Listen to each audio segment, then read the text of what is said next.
بسم اللہ الرحمن الرحیم۔ نفلی روزہ مہمان کی خاطر سے توڑنا جائز ہے۔ ابو درداء رضی اللہ تعالی عنہ نے روزہ توڑ دیا۔ نفلی روزہ مہمان کے لیے توڑا جا سکتا ہے مگر پھر بعد میں اس کی قضا ضروری ہے۔ حضرت وہب بن عبداللہ رضی اللہ تعالی عنہ سے روایت ہے کہ نبی صلی اللہ علیہ وآلہ وسلم نے سلمان رضی اللہ تعالی اور ابو درداء کو ایک دوسرے کا بھائی بنایا۔ چنانچہ سلمان رضی اللہ تعالی عنہ نے ابو درداء سے ملاقات کی۔ انہوں نے دیکھا کہ ام درداء نے میلا لباس پہن رکھا ہے۔ سلمان رضی اللہ تعالی عنہ نے پوچھا کیا بات ہے؟ انہوں نے جواب دیا تمہارے بھائی ابو درداء کو دنیا کی کچھ حاجت نہیں ہے۔ پس ابو درداء رضی اللہ تعالی عنہ آئے۔ انہوں نے سلمان رضی اللہ تعالی عنہ کے لیے کھانا تیار کیا اور کہا آپ کھا لیجئے، میں روزے سے ہوں۔ سلمان رضی اللہ تعالی عنہ نے کہا جب تک تم نہیں کھاؤ گے میں نہیں کھاؤں گا۔ چنانچہ انہوں نے کھا لیا۔ جب رات ہوئی ابو درداء قیام کے لیے کھڑے ہوئے۔ سلمان رضی اللہ تعالی عنہ نے ان سے کہا سو جاؤ۔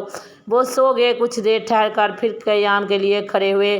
سلمان رضی اللہ تعالی عنہ نے کہا سو جاؤ۔ وہ سو گئے۔ جب رات کا آخری حصہ ہوا تو سلمان رضی اللہ تعالی عنہ نے کہا اب اٹھو۔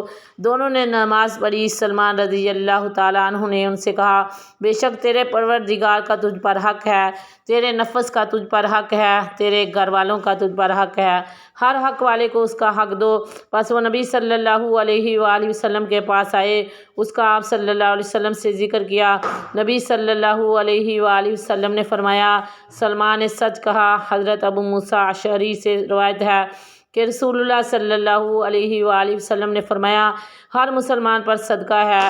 انہوں نے عرض کیا فرمائیے اگر اس کو کچھ دستیاب نہ ہو؟ فرمایا اپنے ہاتھوں سے کام کریں، خود کو بھی فائدہ پہنچائے اور صدقہ بھی کریں۔ انہوں نے عرض کیا فرمائیے اگر اس میں اس کی طاقت نہ ہو؟ فرمایا محتاج مصیبت زدہ کی مدد کریں۔ عرض کیا فرمائیے اگر اس میں اس کی طاقت نہ ہو؟ فرمایا امر بالمعروف کرے۔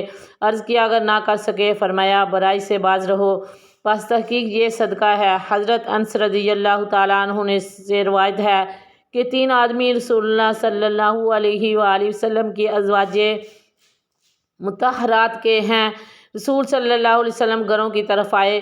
وہ نبی کریم صلی اللہ علیہ وآلہ وسلم کی عبادت کے بارے میں سوال کر رہے تھے۔ جب ان کو آپ صلی اللہ علیہ وآلہ وسلم کی عبادت کے بارے میں بتایا گیا تو انہوں نے اس کو تھوڑا سمجھا اور دل میں خیال کیا کہ ہم نبی کریم صلی اللہ علیہ وآلہ وسلم سے کیا مناسبت رکھتے ہیں۔ آپ صلی اللہ علیہ وسلم کے اگلے پچھلے تمام گناہ معاف ہو چکے ہیں۔ ایک نے کہا کہ میں ہمیشہ رات بھر نماز پڑھتا رہوں گا۔ دوسرے نے کہا میں ہمیشہ روزے رکھوں گا اور افطار نہیں کروں گا۔ تیسرے نے کہا میں عورتوں سے الگ تھلگ رہوں گا اور کبھی نکاح نہیں کروں گا۔ چنانچہ رسول صلی اللہ علیہ وسلم ان کے پاس تشریف لائے اور فرمایا تم ہی وہ لوگ ہو جنہوں نے ایسی ایسی باتیں کہی۔ خبردار اللہ کی قسم میں تم سے زیادہ اللہ سے ڈرتا ہوں اور تقوی اختیار کرتا ہوں، لیکن میں روزہ بھی رکھتا ہوں اور افطار بھی کرتا ہوں اور نماز بھی پڑھتا ہوں اور سو بھی جاتا ہوں اور عورتوں سے نکاح بھی کرتا ہوں۔ بس جو شخص میری سنت سے اعراض کرے وہ میری امت سے نہیں۔ ہمارے نبی سے کیا مناسبت؟ این نحن من النبی صلی اللہ علیہ وآلہ وسلم، ہم آپ کو آپ صلی اللہ علیہ وسلم سے کیا مناسبت؟ مطلب یہ ہے کہ آپ صلی اللہ علیہ وسلم کی مغفرت کا وعدہ اللہ تعالیٰ کی طرف سے ہے۔ آپ صلی اللہ علیہ وسلم کی مغفرت یقینی ہے، ہماری مغفرت یقینی نہیں، اس لیے ہم عبادت میں خوب مشقت برداشت کریں گے تاکہ اللہ راضی ہو کر ہماری مغفرت فرما دے۔ سبحان اللہ۔ انتم الذین قلتم کذا و کذا، تم ہی وہ لوگ ہو جنہوں نے ایسی ایسی باتیں کہی ہیں۔ ایک دوسری روایت میں تھا بالو اقوام قالوا کذا و کذا کے الفاظ آئے ہیں میں تم میں سب سے زیادہ اللہ سے ڈرنے والا ہوں، میں تم سب میں سے سب سے زیادہ اللہ سے ڈرنے والا اور تقوی والا ہوں۔ مطلب یہ ہے کہ عبادت میں مبالغہ اللہ ہی کے خوف سے ہو سکتا ہے۔